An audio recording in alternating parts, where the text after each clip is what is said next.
Hi, this is Vijay Bambani here. I hope you're enjoying yourself trading in the markets and earning good profits. The markets are treating you well, and you're also keeping a finger on the pulse of the market. Recently, I recorded a podcast with Sarit, and it was a pretty interesting and enjoyable podcast. I loved sharing my ideas with Sarit. And during this podcast, I touched upon how there is a difference in the thought process of veteran traders and investors as compared to the younger generation, what is now known as Robinhood traders. Now, how does it really come about? What happens over a period of time when you trade for many, many years? And what is the difference on your profit and loss account, your balance sheet, which you file with the income tax? Hey, at the end of the day, it's all about money. So, how much do you take home, and does it really improve over the years? Now, the first thing that really helped me, and I strongly suggest you do for yourself, is to maintain a trading logbook or a journal. Keep a note of why you entered a stock, at what price, at what time, whether the reason was technical, whether the reason was fundamental, whether it was behavioral reasons that made you get into that stock. Why did you get out? At what point in time of the day? Remember, I've in different videos talked about market timings during the day and how there are good times and bad times to enter and exit. It's called ingress and egress, entry and exit. So you must note, and over a period of time, you will realize a pattern is forming as to which trades at what time are working out for you. More importantly, you learn from your mistakes, and over a period of time, you realize you must not repeat those mistakes so that these leaks are plugged. Now, when I look back at my trade log of many, many years ago, I keep exclaiming, oh my God, was this really me? Because as a behavioral technical analyst, you can actually tell from the first 3 to 5 trades from the trading logbook of a trader as to what his personality really is, whether this trader is a high risk trader or a low risk trader, what his mentality will be, and how he will basically hold under pressure. So when I look at some of my old trades, I really exclaim, oh my God, I must have been terribly reckless. Now, this was 10, 15, 20, 30 years ago. I've got logbooks of many of my old trades. So, you see, we as human beings change over a period of time.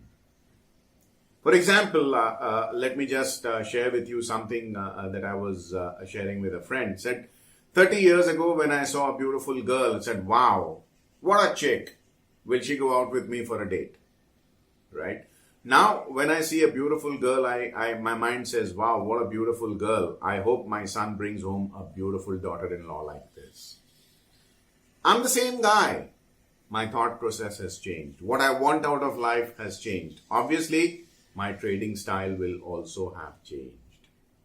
Now, what really happens is that earlier, my time period of preparation and waiting for a trade to reach the right price before I could jump right in was very short. Therefore, the time that I spent in the trade was very long. And obviously, it caused a lot of anxiety, it caused a lot of anguish, and a lot of mark-to-market payments. Now, my trade preparation time is significantly longer than my trade ingress and egress, entry and exit.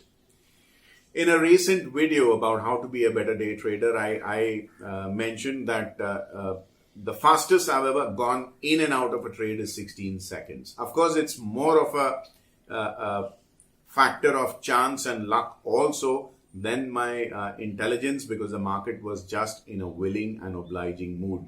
But I've realized that over a period of time, the longer you prepare for a trade, the more you will earn from it, the faster will be your trade turnaround time, and the faster will be your trade efficiency ratio. The trade efficiency ratio is the amount of money that you pay as execution cost, brokerage, GST, STT, stamp duty, SEBI turnover tax, and exchange transaction taxes.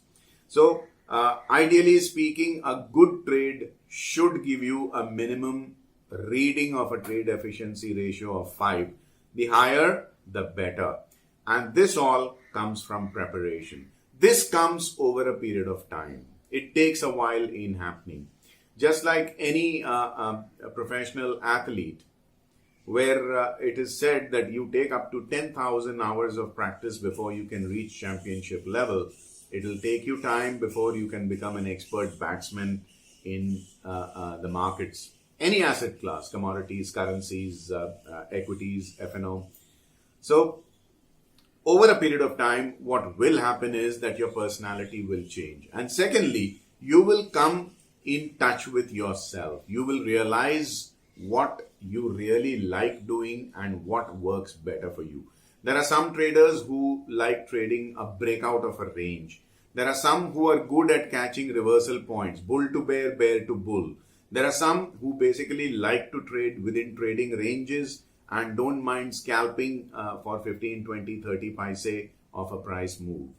So, over a period of time, you will realize what kind of a trader you are, what works better for you, and what you would rather be doing, and also importantly, what you should not be doing.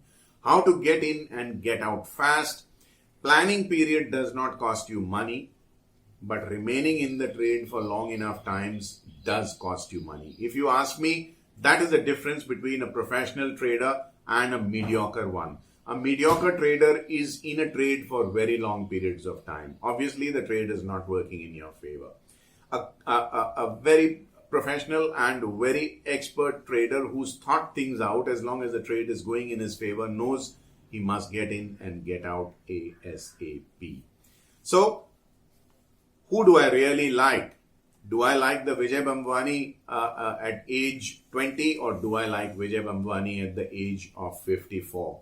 I think I'm a better trader today, and I like to keep company of veteran traders who've been around for many number of years, because there's a sense of maturity in what they are doing. They know that avoidance of a loss and not trading for periods of time is as important as making money and getting profits out of the market.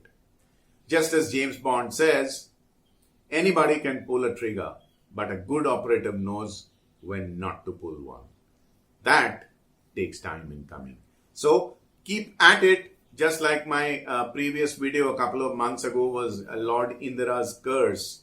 You have to keep trading in the markets, not lose touch with the market to be able to actually become a pro. So keep at it, see that old video, Lord Indira's curse, and see how you have to keep trading to garner that experience required to become an expert. On this note, I'll bid goodbye in this video till we meet again in my next. Do take very good care of yourself, your health, your family, your friends, investments and trades. Vijay Bhambwani signing off for now. Thank you for watching. Also, do not forget to subscribe to my free email newsletter, Fast Profits Daily, and get my free guide, How to Trade Markets Like a Pro.